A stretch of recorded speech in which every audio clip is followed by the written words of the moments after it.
One of the really cool applied computer sciences, which is recently growing in leaps and bounds, at least as best I understand it, is something called facial recognition technology. Now, apparently algorithms, those mystical things that are step-by-step problem servers, mystical in my mind anyway, they've been designed so that a computer is able to scan a digital image of a human face, and then using something called pattern recognition in conjunction with a huge database of facial features, can identify the person in the image.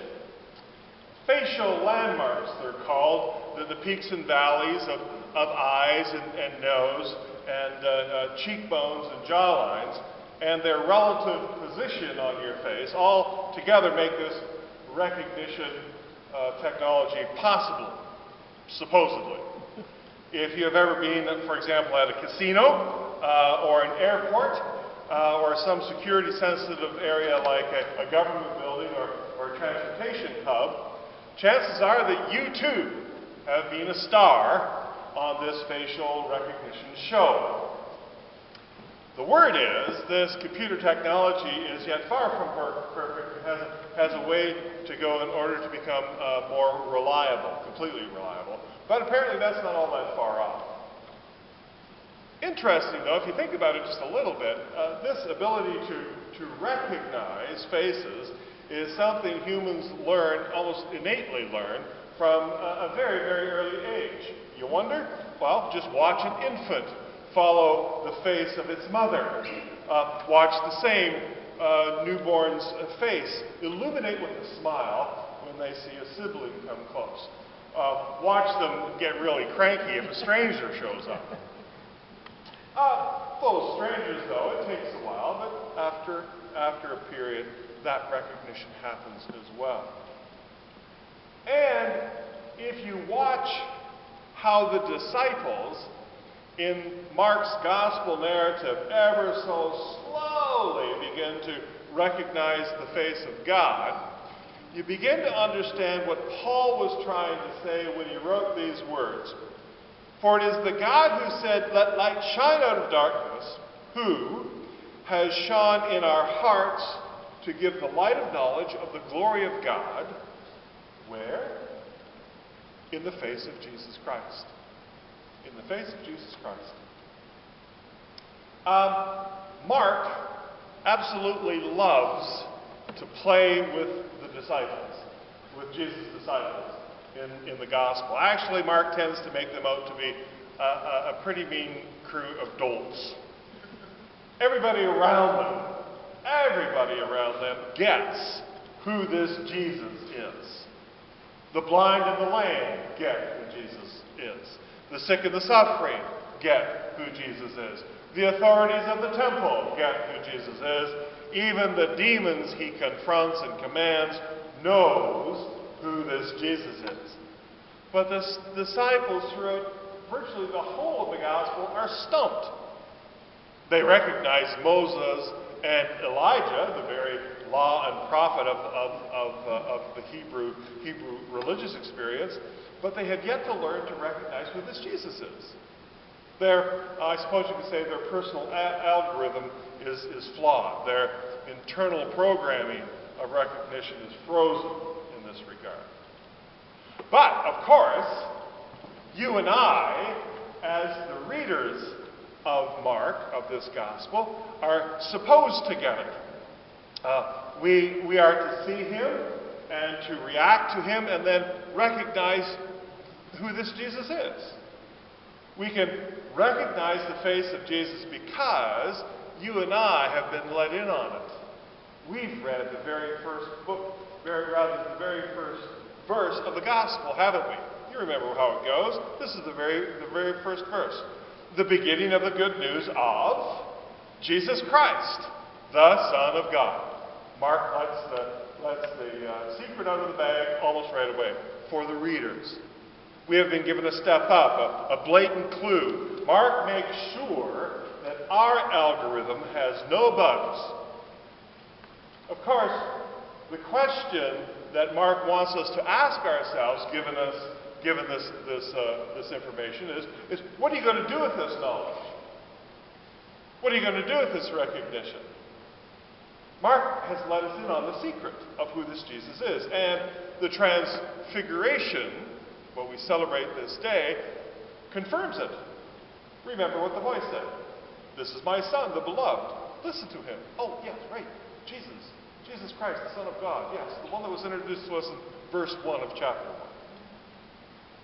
So the question becomes, what do you do when you recognize God in your midst? What do you do when you see the God who loves and heals, the God who judges with justice and mercy? What do you do when you see the God who has this deep desire to grow in relationship with you? And by the way, this God who does all of this intimately and in person, in the person of Jesus.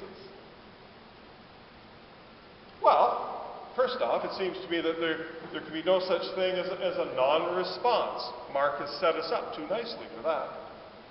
There's no choice but to choose. And even to ignore the whole shebang, ignore this offer of intimacy and relationship with God, well, that, of course, in itself is a choice too, isn't it? But it strikes me that you and I, as followers of Jesus, are called to accept the gift. We are being invited to this day to reaffirm our relationship with God on this particular Transfiguration Sunday. In other words, just see the gift that's been set before us, recognize the gift, and once more accept it into our lives as part of our life. Accept the gift of a deep and abiding and eternal relationship with God. See this gift as a life-giving, day-by-day alternative. Recognize the presence of Jesus in our midst. Jesus, your friend. Jesus, your friend. Jesus, the one who teaches you how to live a fullness and rich abundance of life. Recognize the liberty and the freedom and the human capacity God so desires for us. Recognize and accept just how much you are loved and just how much you are each cherished by the God who not only created you, but the God who sustains you on this very day. And then, of course, there's another choice to be made, isn't there? Make the choice to, well, how do you say this? Make the choice to take this recognition out for a spin. Take it out for a spin. Use it. Share it. Make it work for you. Let this renewed relationship with God in Jesus empower you to say what? Well, empower you to, well, here you go, to thrill your new priest and pastor with the excitement of a partnership in the ministries of worship, in the ministries of prayer, in the ministries of learning together and reaching out beyond the doors and growing together in faith and love for each other and indeed for the whole world around you. You may have noticed something else, that this Transfiguration Sunday comes at the very end of the season that is purposefully shining a new light right onto the face of Jesus. And it all began way back with this Epiphany star shining on a little place in Bethlehem, and Magi worshiping.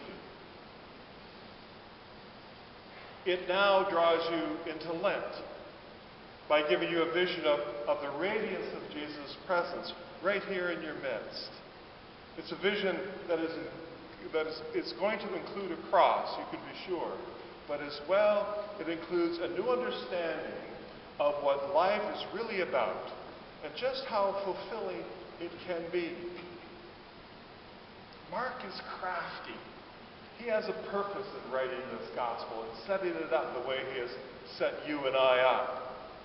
You see, Mark's intention here on this day is to catch your eye with the radiance of Jesus. Catch your eye and then draw your attention to the presence of God in this very place. My brothers and sisters, Jesus is here. Your future here and from St. Jude's is assured. God's hope and dream for you is a vibrancy and a faithfulness that will not only bring you joy, but bring you more than enough joy to share with the whole world around you. All of this in Jesus' name.